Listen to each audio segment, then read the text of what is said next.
Bien, estimados hermanos, damos comienzo a este tema 2 con la clase número 1, la sabiduría y la literatura poética. El principio de la sabiduría es el temor del Señor. Proverbios 9:10. Por si alguien ya se estaba preguntando cuál es la fuente, de dónde emana toda nuestra sapiencia, pues debe ser el Señor, el temor a Dios, el temor reverente y respetuoso y también amante y anhelante de Dios. Por lo tanto, amados hermanos, en esta clase número 1 estaremos hablando de diferentes aspectos relacionados con la sabiduría y la disciplina de la literatura poética y sapiencial. Vamos a tener unas palabras de oración para seguir adelante con el tema que nos encabeza. Padre, en el nombre de Jesús te damos muchas gracias en este momento por tu fidelidad, por tu amor, por tu gran pasión por nosotros, Señor. Gracias, Señor, porque por tu misericordia no hemos desaparecido.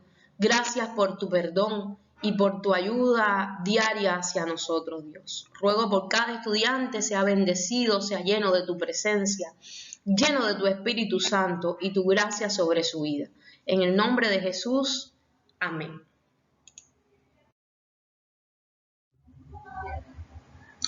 Importancia de la sabiduría. Por la sabiduría de Dios somos dirigidos a lidiar con todos los diversos tipos de relaciones y sus escenarios correspondientes, llevándonos a la posibilidad de convivir aún teniendo diferencias pero sin ser desagradables, sin agredirnos y salir adelante como seres sociales, nutriéndonos de las habilidades y diferencias de otros y viceversa, apreciando el contentamiento y plenitud de vida. Es un trayecto que tenemos que recorrer para todos los días trabajar en nuestra conducta, en nuestro proceder. Un trayecto que tenemos que recorrer, como acá bien lo dice la ilustración. Esto que anteriormente dije acerca de la importancia de la sabiduría, se dice con mucha facilidad, pero no se puede llevar a la práctica con la misma facilidad con que lo hablamos. Es todo dependiendo del énfasis y la ejercitación que tengamos con respecto al deseo de crecer en sabiduría. Como les dije, es ejercitarnos en ella, con la base, por supuesto, de la palabra de Dios y como fuente de la cual emanará toda aquella dirección que necesitamos para saber qué hacer en términos de conducta. Por lo tanto, amados hermanos, vamos a estar más adelante hablando un poco más de esto.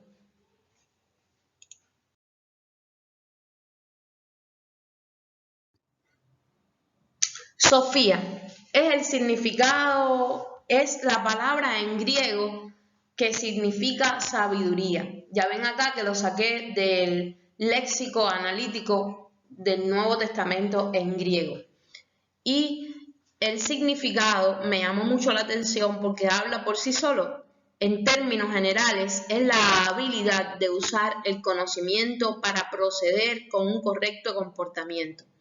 Estoy ahora dando el significado en griego porque en la continuación de este tema, que sería la lección número 2, estaré hablando del significado de la palabra sabiduría en hebreo. Recordemos que el Nuevo Testamento está escrito en griego y el Antiguo Testamento está escrito en hebreo con algunas palabras, solamente algunas palabras en arameo. Por lo tanto, como les decía, mis amados hermanos, más adelante estaré hablándoles del significado porque viene al caso y al tema de la palabra sabiduría, pero en hebreo. Reitero el significado. Me dio diferentes sinónimos que tienen que ver con el discernimiento, con la prudencia, con el saber proceder oportunamente también. Por lo tanto, este es un significado muy válido Como les decía en la primera diapositiva, y tenía allí puesto una foto, decía: el principio de la sabiduría es el temor a Jehová. Y no pudiera yo seguir compartiendo con ustedes sin antes hablarles acerca, amados hermanos, del temor de Dios. Vamos a hablar de la sabiduría, de su importancia, de la relación tan grande que tienen estos libros de sabiduría con la sabiduría del Nuevo Testamento y todo eso. Pero quisiera detenerme un momento a hablarles de ese principio de la sabiduría. Sabemos que mientras más conocemos a Dios, más crecemos en el entendimiento de la palabra y también en las habilidades que desarrollamos y que el Espíritu Santo nos ayuda a desarrollar para obedecer la palabra de Dios. Pero la sabiduría es el temor de Dios. El temor de Dios involucra una reverente confianza en Dios. No es solamente amar a Dios, sino es hacerlo con reverencia, hacerlo con respeto, hacerlo sabiendo que Él se lo merece y que no somos dignos de agraviarle, no somos dignos de defraudarle. Y si lo hacemos, hay perdón para nosotros, pero siempre teniendo en cuenta que no sea de una manera deliberada o desaprovechando ingratamente las oportunidades que Dios nos da. Por lo tanto, el temor a Dios es reconocer lo inmenso de su poder y su carácter, que así como puede extender su mano para acariciarnos, también puede extender su mano y mostrarnos que las naciones le son como la gota de agua que cae en el balde, como dijo el profeta Isaías. Bíblicamente, el temor a Dios contrasta con la ansiedad, hermanos, contrasta con el horror. Cuando tememos a Dios podemos vivir confiados. Cuando tememos a Dios podemos estar seguros de que nada sucede sin que Dios lo autorice. Nada se mueve sin que nuestro Dios lo apruebe. Nada, ni un solo cabello de nuestra cabeza cae al suelo sin que Dios tenga conocimiento de ello. Su cuidado por nosotros es absoluto y eso, el temor a Dios nos lo confirma. Y echa fuera también el horror cuando tememos a Dios, así como un incesante sentido de culpa a causa de una mala relación con Dios. Si bien el temor a Dios nos da seguridad, nos ofrece consuelo, nos contenta, no temerle, apartarnos de él, crea una horrenda expectación de juicio y nos sentimos culpables y nos sentimos mal y nuestra relación se quebranta con Dios. El temor del Señor se conforma con su amor y con el amor cristiano hacia Dios, puesto que esta relación sitúa a Dios en la más alta estima humana. Cuando usted teme a Dios, Él va a estar en lo más alto de su estima, en el primer lugar de todos sus afectos. Cuando usted teme a Dios porque le conoce, porque sabe quién es Él, porque sabe todo lo que merece y porque se siente en deuda a causa de su amor, entonces Dios va a estar en el primer lugar en nuestro corazón. Temor al Señor es principio de la sabiduría. El que teme al Señor toma en serio su persona y su santidad, porque Dios no bromea con los términos de santidad. Dios no bromea con los términos de su poder. Dios es veraz en todo lo que dice. Y consecuentemente repudia el pecado y todo aquello que es contrario al carácter divino. Una persona que teme a Dios, como resultado de este temor, entonces va a repudiar al pecado. No a las personas que lo cometen, pero sí van a sentir repugnancia, van a sentir incomodidad ante el pecado. Sabemos que hemos perdido de cierta manera en algún momento de nuestra vida. Hemos menguado en nuestro temor a Dios porque nos sentimos cómodos. No solamente pecando, sino viendo que otros lo hagan. Por lo tanto, cuando esto pase, tenemos que examinarnos a nosotros mismos, no sea que seamos nosotros también juzgados. El servicio reverencial a Dios también es motivado por las obras de Él, por nosotros y por el mundo. Irreverencia hacia Dios lleva a faltar el respeto incluso a nuestro prójimo, porque cuando las cosas están mal entre nosotros y Dios, también lo van a estar en todos los demás aspectos, hermanos, en el aspecto personal, en el aspecto social, con nuestros hijos, con nuestro matrimonio. Cuando todo va bien con Dios, las demás cosas también irán bien, porque todo lo que tenemos viene de lo alto, del Padre de las luces, en el cual no hay variación. Por lo tanto, amados hermanos, si tememos a Dios, entonces podemos decir que hay una garantía de que todas las demás cosas en nuestra vida estén marchando en orden y estén marchando bien. Si estamos temiendo a Dios, nos apartaremos del pecado. Si estamos temiendo a Dios, nuestras relaciones interpersonales mejorarán. Si estamos temiendo a Dios, sus bendiciones vendrán a nuestra vida, y no solamente convertidas en cosas materiales.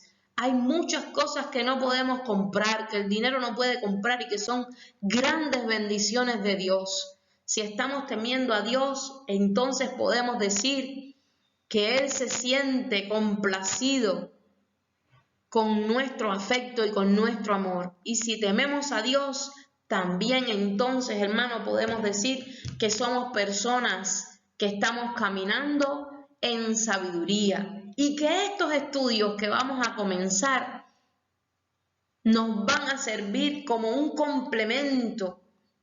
Enriquecedores serán para nuestro carácter cristiano y que el olor fragante de nuestra vida cristiana llegue delante del mismo trono de nuestro Señor.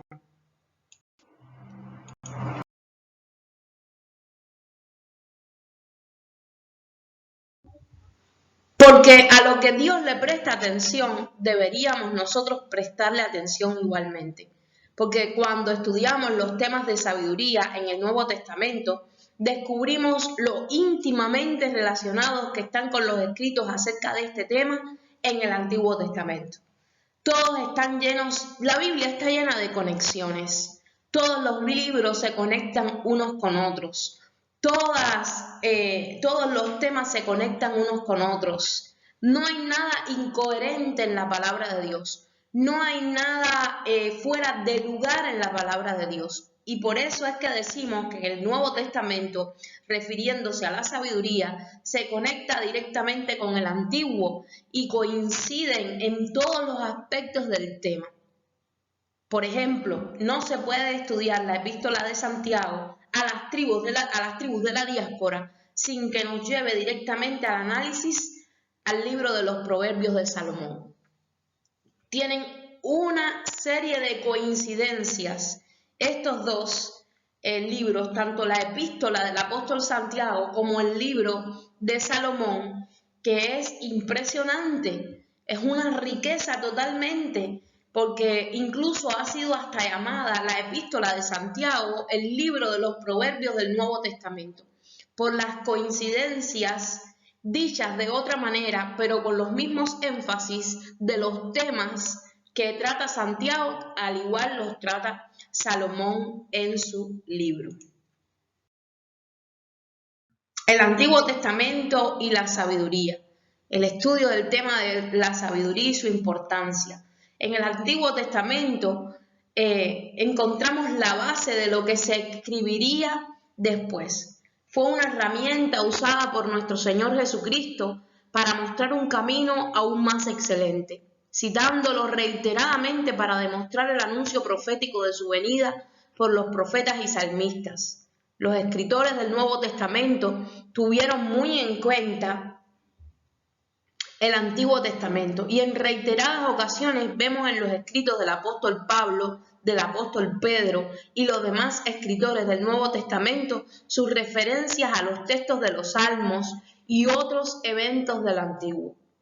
Por lo tanto, el estudio que estamos comenzando con esta disciplina va a marcar una gran diferencia en su manera de ver las conexiones que tienen los escritos del Nuevo Testamento con el Antiguo Testamento. Va a marcar una diferencia total, porque definitivamente no podemos para nada desechar el Antiguo Testamento por causa de los valores tan grandes que heredamos del mismo. Ni los apóstoles lo hicieron, ni el mismo Señor Jesucristo lo hizo. Por lo tanto, es importante que mantengamos toda nuestra motivación para aprender de este tema que involucra totalmente al Antiguo Testamento, pero que también tocaremos muchos aspectos que coinciden con el Nuevo.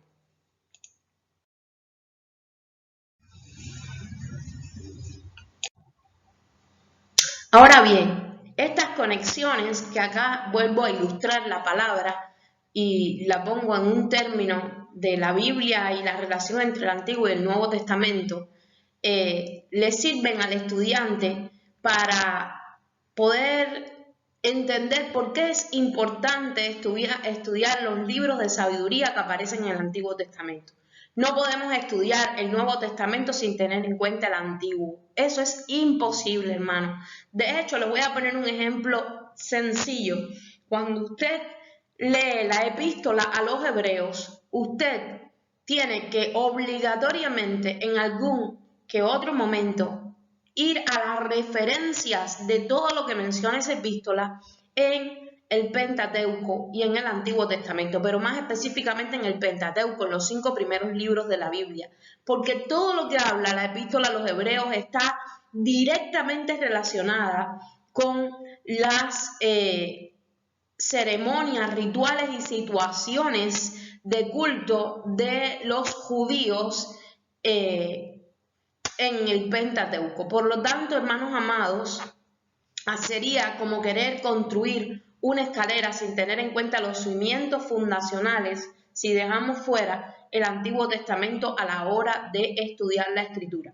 El derramamiento del Espíritu Santo en Pentecostés, las alusiones tipológicas a la persona de Adán con respecto a Jesús, lo que se dijera en los Salmos de David como tipo de lo que ejecutaría Cristo siglos después, la epístola a los Hebreos, como ya antes dije, todos los ejemplos anteriormente citados desembocan en el mismo punto de vista, hermano, en el mismo punto de partida, la interrelación entre la sabiduría del Nuevo Testamento, tomando los escritos del Antiguo Pacto como base escritural e ideológica para el desarrollo de la sapiencia neotestamentaria, cuyos fundamentos son la persona y las palabras de nuestro Señor Jesucristo.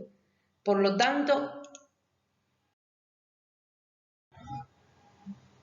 en el Antiguo Testamento y el Nuevo Testamento,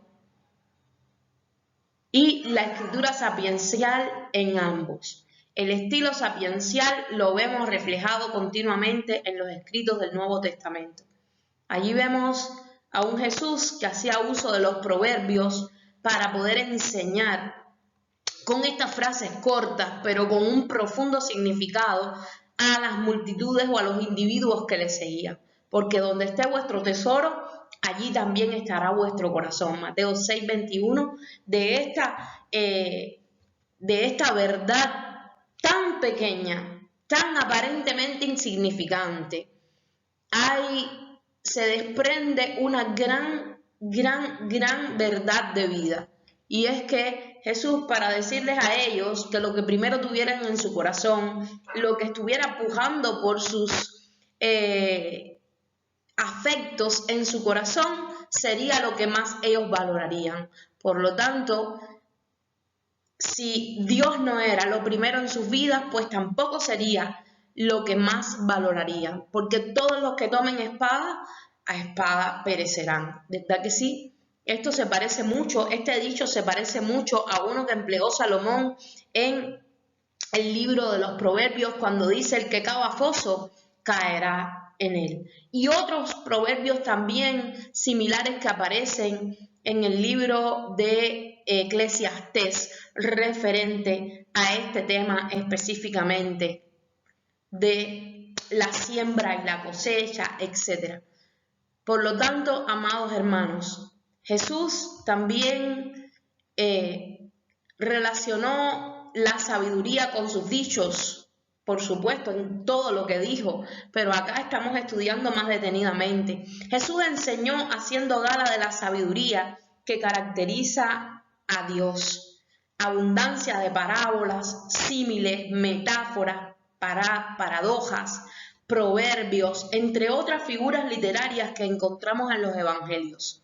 Nos muestran un lujo de sabiduría que nos ha sido obsequiada por el Padre a través de las palabras de nuestro Señor Jesucristo, nuestro buen Dios Jesús. Por lo tanto, amados hermanos, estamos viendo cómo se interrelaciona la palabra, cómo se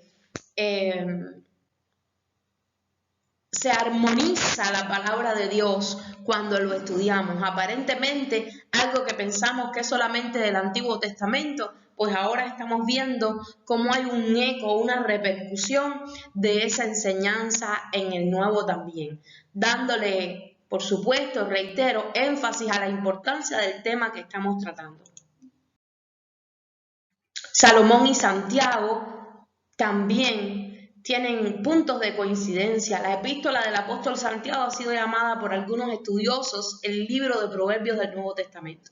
Temas tratados con una similitud casi exacta, tales como el dominio propio, las conversaciones, el valor de la espiritualidad y del temor a Dios, son algunos puntos coincidentes entre ambos escritores. ¿Por qué? Porque el Nuevo Testamento le da un valor tremendo a la sabiduría. Le da un valor inmenso a la sabiduría. ¿Por qué estudiar la literatura de sabiduría? Porque el estudio de ella debiera ser importante para los cristianos debido a que fue importante para Jesús, fue importante para los otros escritores del Nuevo Testamento. Algunos suponen que el Antiguo Testamento ha sido reemplazado por el Nuevo y que encontramos en los evangelios y epístolas todo lo que necesitamos para vivir. Error, hermano, error. Eso es un error de cualquier persona que se respete como estudiante, porque nada podría estar más lejos de la verdad. Este criterio tiene al menos dos problemas y es un criterio tendencioso porque hay algunos que lo han querido imponer. Cuando se enfrenta a todo el Antiguo Testamento y a los escritos de la sabiduría en particular. Primero, los escritores del Nuevo Testamento consideraban el Antiguo Testamento como palabra de Dios. Para Jesús, para los escritores del Nuevo Testamento y para la iglesia del primer siglo, el Antiguo Testamento era la Biblia. Por lo tanto, para nosotros también. Los escritos que llegarían a convertirse finalmente en el Nuevo Testamento fueron edificados sobre el fundamento de las escrituras ya existentes. Y en eso no podemos diferir de ningún modo. Por lo tanto, debido a esto, Dios revela muchas cosas en el Antiguo Testamento que reciben menos atención en el Nuevo, o son enteramente excluidas, y no por ello dejan de tener importancia, ni tienen un aspecto significativo para nosotros, que debemos tener en cuenta para tener una integridad de obediencia. No podríamos sacar el Antiguo Testamento y reemplazarlo por el Nuevo tampoco. Sería como sacar los peldaños de abajo de una escalera, como les decía ahorita, y a medida que ascendemos por ella, entonces pensar que todavía tenemos una herramienta completamente funcional. Mucho de lo que significa ser cristiano y vivir una vida centrada en Cristo se encuentra principal y exclusivamente en los escritos de sabiduría, los cuales muchos de ellos se encuentran en el Antiguo Testamento. En segundo lugar, con respecto a la importancia de este tema, los escritores del Nuevo Testamento usaron la sabiduría con frecuencia en la comunicación de sus mensajes. Esto es particularmente cierto en las enseñanzas de Jesús. Como les decía anteriormente, adoptó el estilo y la forma de enseñar sabiduría. Los evangelios incluyen numerosos ejemplos de cómo él usó proverbios. Como les mencioné ahorita, mencionó proverbios y se hizo también vocero a través de figuras de la expresión para transmitir verdades comprensibles y también que pusieran a pensar y a analizar a las multitudes que le oían. Y en tercer lugar, hermanos, con respecto al Nuevo Testamento y al Antiguo Testamento, la sabiduría es importante porque tiene mucho que decir acerca de lo que es de uso práctico inmediato en nuestras vidas. Los escritos de sabiduría hablan acerca de la vida diaria, hablan del trabajo, desempeño, amor, matrimonio, crianza de los hijos, envejecimiento, muerte y otros muchos aspectos importantes de la vida diaria. Por lo tanto, hermano, en el Antiguo Testamento, ahora con este estudio que vamos a realizar, hablando de los libros poéticos y sapienciales, vamos a encontrar que hay muchos aspectos vitales de la vida que reciben poca o ninguna atención en el Nuevo Testamento, pero que están aquí en estos libros y que van a ser complementarios e imprescindibles para nuestro crecimiento cristiano, para nuestro crecimiento en el liderazgo, para nuestra buena función y excelente desempeño en el ejercicio de enseñar a los demás. Por lo tanto, espero que prestemos toda la atención debida a este tema porque no es una asignatura más, no es algo más, es algo importante que debemos prestarle mucha atención. De la sabiduría en el Antiguo Testamento trascienden las fronteras culturales. Trascienden las fronteras culturales del pueblo hebreo y de los contextos seculares de aquellos tiempos. Los escritores de sabiduría nos hablan de la ambigüedad e incertidumbre de la vida. Los proverbios de Salomón describen la prosperidad de vivir una vida piadosa. El cantar de los cantares celebra tanto el amor humano como el divino y realza la belleza del matrimonio. Y ahí está como un libro inspirado por Dios, con una poética, con una rima diferente. Pero no es que no rimen, quizás para nosotros desde nuestra perspectiva de la poética y de la rima es diferente, pero es poesía igualmente para los hebreos, porque así es su poesía.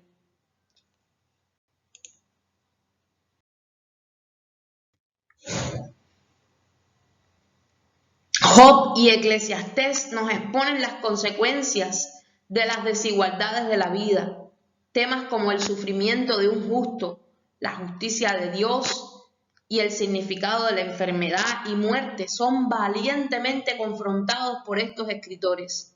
Otros temas, tales como lo sagrado de la sexualidad humana y la gloria de la creación de Dios, reciben su más completa consideración en los escritos de sabiduría.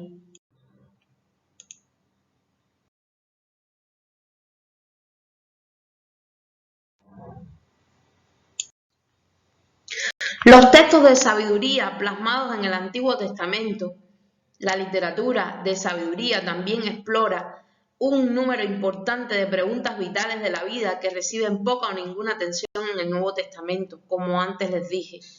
Habla de experiencias comunes y diarias. El lector no tiene que ser particularmente espiritual o aún necesariamente cristiano para ver y entender. Por ejemplo, cuando leemos Proverbios 10:4, donde la Biblia nos dice, la mano negligente empobrece, mas la mano de los diligentes enriquece. O cuando leemos Proverbios 15:17, mejor es la comida de legumbres donde hay amor que de buey engordado donde hay odio.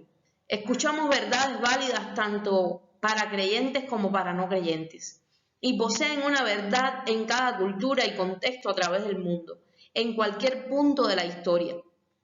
Por lo tanto, aquí podemos descubrir no solamente la efectividad y la idoneidad de la palabra de Dios en cualquier terreno en la cual la sembremos.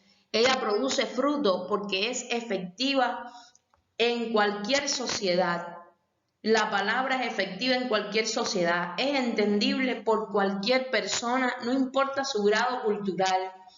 La palabra tiene una vigencia tremenda, al punto de que ahorita analizábamos cómo Salomón escribió siglos antes de que escribiese Santiago, y él tocó casi los mismos puntos que Salomón, visto de manera diferente, escritos de manera un tanto diferente, y se aplicaban perfectamente muchos años después. La palabra puede penetrar cualquier espacio geográfico, puede traspasar las familias, las sociedades, el corazón del hombre, porque es efectiva, hermano. Todos los principios de Dios son altamente efectivos. Por lo tanto, la materia de estudio de los escritos de sabiduría es diferente al resto del Antiguo Testamento. Temas importantes que se encuentran a través del resto del Antiguo Testamento, tales como el pacto, el templo, la nación de Israel, el éxodo, el reinado davídico y la adoración, están virtualmente ausentes de los escritos de sabiduría.